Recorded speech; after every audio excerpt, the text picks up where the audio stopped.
ভিন জেলায় কাজ করতে গিয়ে নিখোঁজ এক পরিযায়ী শ্রমিক। নিখোঁজ ব্যক্তির নাম কটা শেখ, বয়স আনুমানিক 29 বছর। ঘটনাটি মুর্শিদাবাদ জেলার সালার থানার অন্তর্গত আলিপুর গ্রামে। পরিবার সূত্রে জানা যায়, তাদের ছেলে কটা শেখ বৃহস্পতিবার সকাল 10টায় ট্রেনে করে কাজের স্থল বালির উদ্দেশ্যে রওনা দেয়। তার সঙ্গে ছিল দফাদারের ছেলে নজরুল শেখ। বালি স্টেশনে পৌঁছে গেলে ট্রেন থেকে নেমে খাবারের জন্য রেস্টুরেন্টে গেলে সেখান থেকে নিখোঁজ হয় কটা শেখ, এমনই দাবি করেছেন তার সাথে থাকা দফাদারের ছেলে নজরুল শেখ। তারপর থেকে খোঁজাখুঁজি শুরু হয়ে যায়। অনেক খোঁজাখুঁজি করার পর যখন কটা শেখকে পাওয়া না গেলে সন্ধ্যার দিকে কটা শেখ বাড়িতে খবর দেওয়া হয় তাদের ছেলেকে খুঁজে পাওয়া যাচ্ছে না। পরিবারের লোকজন তখন সমস্ত বিষয়টি বালি থানাতে জানানোর জন্য বলা হলে সেখান থেকে উত্তরে আছে, আমরা সমস্ত বিষয়টি থানায় জানিয়েছি, একটা নিখোঁজ ডায়েরি করেছি। তখন কটা শেখ বাবা সালামত শেখ বলেন যে তাহলে নিখোঁজ ডায়েরি একটা কপি তাদের মোবাইলে পাঠানোর জন্য বলা হলো। দফাদারের ছেলে প্রশ্ন ঘোরাতে শুরু করে, তাহলে কি আদৌ নিখোঁজ ডায়েরি এখনো পর্যন্ত করা হয়নি? এই নিয়ে কি বলছেন কটা শেখের বাড়ির লোকজন, আসুন দেখে নিই। ছেলে কবে থেকে নিখোঁজ? লক্ষ্মীবার দিন 9টা থেকে এখান থেকে মানে নিখোঁজ। আচ্ছা, এখানে কোথায় গিয়েছিল? এখান থেকে উত্তরপাড়া।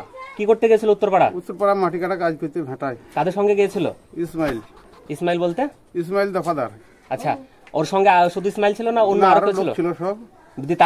তারপরে যে ওখানে যে নেমে এখন ধরেন হোটেলে খাওয়া দাওয়া করেছে। কোথায় নেমেছিল? বালি রেল স্টেশনে? উত্তরপাড়া, এই বালিতে। আচ্ছা, বালিতে নেমেছিল, তাই তো? নেমেছিল, ওখানে হোটেলে খাওয়া দাওয়া করেছে।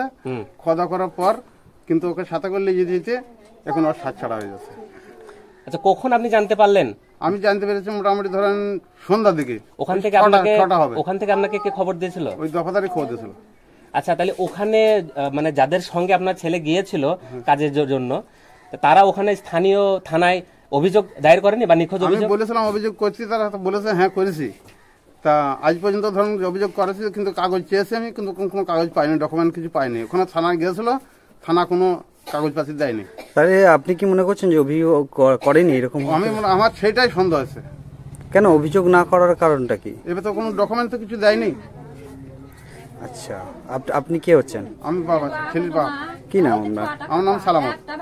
আর বাড়ি কোথায় আপনার? বাড়ি আলিপুর। কি চাইছেন আপনি এখন? আমি চাইছি এখন আমার ছেলেটাকে মানে যত সম্ভব যাতে তাড়াতাড়ি খুঁজে এনে আমার কাছে হাজির করে দেয়। আচ্ছা, এর আগে কি কোনো দিন আপনার এরকম হয়েছিল? না, এসব ঘটনা কিছু হয়নি। কতদিন থেকে কাজে যায় ও? তো বড় দিন থেকে কাজে ধরেন প্রায় আজ বয়স কতটা হলো, 25 বছর পার হয়ে গেল বোধহয়। আচ্ছা, জানা যায় ওখানে এর আগেও কাজে গিয়েছিল? হ্যাঁ, আর আগেও কাজে গেছিল। তাহলে আজ হঠাৎ করে হারিয়ে যাওয়ার কারণটা কি হতে পারে, আপনি কি মনে করছেন? সেটাই তো আমি মনে আর কি করবো, ধরেন কেন যাই বেকার চাই কিছু হয়েছে, আমি দেখতে বাবা তার দেখুন সেটা বলছি, বেকার চাই কিছু হয়েছে তাই সে কিন্তু সেটা খুলিয়ে যেন আমাকে জানাতে দেয়। ঠিক আছে, ঠিক আছে।